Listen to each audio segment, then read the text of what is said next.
So hello and welcome back to our brand new video. So आज मैं जानता हूँ काफ़ी टाइम के बाद मेरी वीडियो आ रही है, बट कुछ इश्यूज की वजह से मैं वीडियो नहीं बना पा रहा था। बट अभी वीडियो आने वाली है और बहुत तगड़ी वीडियो है ये। सो आज हम एक ऐसे टॉपिक पर बात करने वाले हैं जो कि अमेरिका के इतिहास का सबसे ज़्यादा रहस्यमय किलर और मिस्टीरियस माना जाता है, क्योंकि इस मिस्ट्री को आज तक अमेरिका सॉल्व नहीं कर पाई है और ज़ोडियक किलर इस मिस्ट्री का नाम है। और इस ज़ोडियक किलर के ऊपर एक मूवी भी बनी हुई है जो कि बिल्कुल ज़ोडियक किलर के द्वारा किए गए सारे क्राइम पर बेस्ड है। और ये ज़ोडियक किलर को ऐसा वैसा किलर नहीं था। ज़ोडियक किलर पहले हत्या करता था, उसके बाद वो खुद पुलिस को पत्र भेजता था और उसमें उसके द्वारा किए गए क्राइम को वो बताता था। और ये आज तक एक मिस्ट्री बना हुआ है। अमेरिका इस मिस्ट्री को आज तक सॉल्व भी नहीं कर पाई है। ज़्यादा टाइम ना गवाते हो, हम वीडियो को शुरू करते हैं। वीडियो शुरू करने से पहले आप सभी लोग मेरी इस वीडियो को लाइक कर दीजिए, मेरी इस चैनल को सब्सक्राइब कर दीजिए, क्योंकि आपके सब्सक्राइब से हमें मिलता है मोटिवेशन। आपको कुछ नहीं करना, आपको सिर्फ सब्सक्राइब करना है। वीडियो शुरू करते हैं प्लीज। 1960 का दशक, अमेरिका एक और वियतनाम युद्ध से और दूसरी ओर सामाजिक उथल-पुथल से जूझ रहा था। तभी उसी उसी समय पर उत्तरी कैलिफोर्निया में एक डर एक रहस्यमय साया अपनी दहशत बना चुका था। यह एक ऐसा वैसा नहीं, यह एक सीरियल किलर जिसने खुद को ज़ोडियक किलर बताया।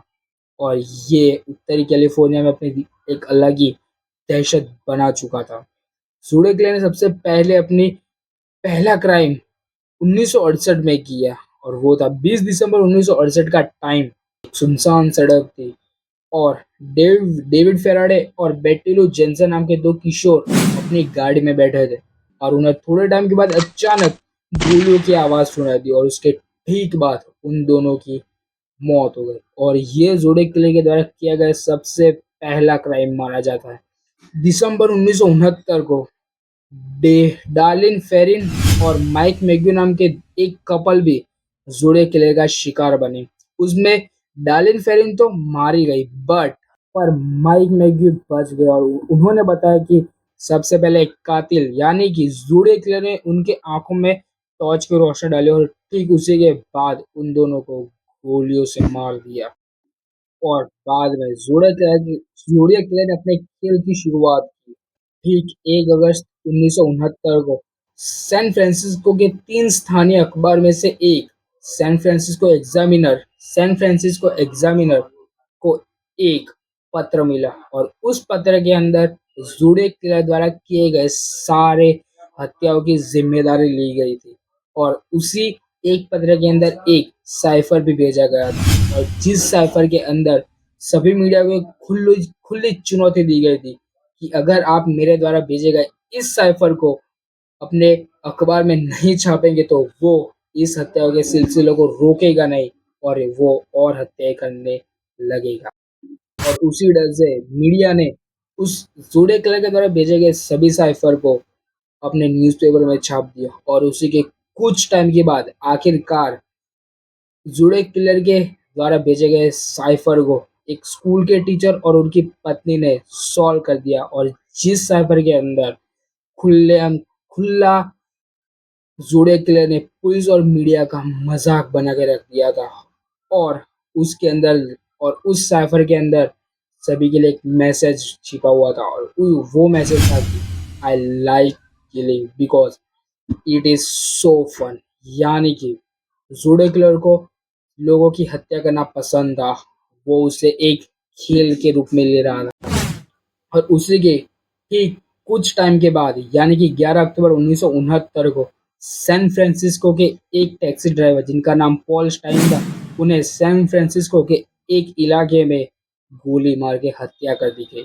और जब पुलिस को इस हत्या की खबर पहुंची तो वो उस हत्या वाली जगह पर पहुंचे तो पुलिस ने जो देखा वो सुनने के बाद आप भी हैरान हो जाओगे। ज़ोडियक किलर ने पॉल स्टाइन के खून से सने हुए कपड़े, टैक्सी की चाबियां और पॉल स्टाइन के पॉल स्टाइन का पाकिट लेकर चला गया था और उसके कुछ टाइम के बाद पुलिस को एक पत्र मिला जो कि ज़ोडेक किलर ने ही भेजा था और उस पत्र के अंदर पॉल स्टाइन के खून से सने हुए कपड़े भी मिले और उसी से ज़ोडेक किलर ने ये साबित कर दिया कि ये हत्या भी ज़ोडेक किलर ने ही की है। अब लोगों के अंदर एक डर सा फैलने लगा था। लोगों ने रात में निकलना बंद कर दिया था और लोगों के मन में बस एक ही सवाल था कि आखिर ये ज़ोडेक किलर है कौन? और ज़ोडेक किलर दूसरी ओर लगातार सैन फ्रांसिस्को की पुलिस और मीडिया का लगातार मजाक बनाया जा रहा था और ज़ोडेक किलर के द्वारा भेजे गए सभी पत्र के अंदर एक अजीबोगरीब साइन, धमकियाँ और कभी-कभी तो बच्चों को बम से उड़ा देने की भी धमकियाँ मिलती थी और ज़ोडेकिलर के द्वारा भेजे गए सभी पत्रों के अंदर एक साइन तो परमानेंट थी। वो साइन थी एक सर्कल के अंदर क्रॉस का निशान जैसे कोई राइफल हो और यही यही निशान ज़ोडेकिलर की पहचान और साइन और सिग्नेचर बन चुका और सालों तक पुलिस के पास कई संदिग्ध आते रहे पर उस सभी संदिग्ध में से एक संदिग्ध मेन था जिसका नाम था आर्थर ली एलन। आर्थर ली एलन ज़ोडेक किलर से काफ़ी ज़्यादा मेल खाता था, जैसे कि उसके अजीबोगरीब ख़यालात थे। वो अजीबोगरीब ख़यालात का आदमी था।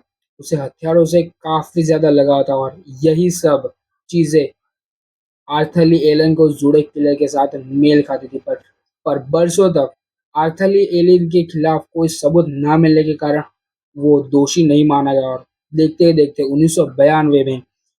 1992 में आर्थर ली एलन की मौत हो गई और ये केस यहीं पे आकर अटक गया और ज़ोडेक किलर की कहानी ने सभी लोगों की कल्पना को झंझोड़ के रख दिया। और 1971 में क्लिंट ईस्टवुड की मूवी डर्टी हैरी ने डर्टी हैरी भी इसी इसी केस पर बेस्ड है और उसके ठीक 2007 में डेविड फिंचर की मूवी जिसका नाम ज़ोडियक है और इस मूवी ने वापिस से सबके सामने एक मिस्ट्री को खड़ा कर दिया और आज के टाइम पे भी ज़ोडियक किलर को लोग मूवीज, डॉक्यूमेंट्री और ऑनलाइन फोरम में चर्चा करते रहते हैं। ज़ोडेकिलर ने लगभग 37 यानी कि 37 हत्याओं का दावा किया था, पर आधिकारिक तौर पर केवल 5 हत्याएँ हत्याएँ ही उससे जोड़ी जाती है। उसके द्वारा भेजे गए कई साइफर आज तक एक मिस्ट्री बने हुए हैं कि आखिर कातिल कौन था?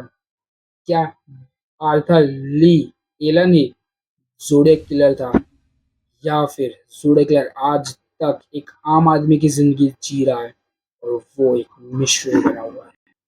और ये सवाल आज भी अनसुलझा है कि ज़ोडिएक किलर और ये बात तो मानो कि ज़ोडिएक किलर अमेरिका के इतिहास का वो रहस्यमयी वो रहस्यमयी किलर है जिसे आज तक कोई पकड़ नहीं पाया है। सो आज के लिए इतना ही। मिलते हैं अगले नेक्स्ट वीडियो में नेक्स्ट तगड़े टॉपिक के साथ। हम आपसे मिलेंगे वापिस से, तब तक आप सभी लोग मेरी इस वीडियो को लाइक कर दीजिए, मेरे इस चैनल को सब्सक्राइब कर दीजिए और अगर आपको शॉर्ट्स वीडियो पसंद आती हो, रील्स पसंद आती हो तो मेरी इंस्टाग्राम पेज यानी कि हॉरर नाइट 58 को फॉलो कर दीजिए। वहाँ पर मैं काफ़ी इंटरेस्टिंग और ऐसे ही डरावने डरावने रील्स डालते रहता हूँ। मिलते हैं नेक्स्ट वीडियो में, तब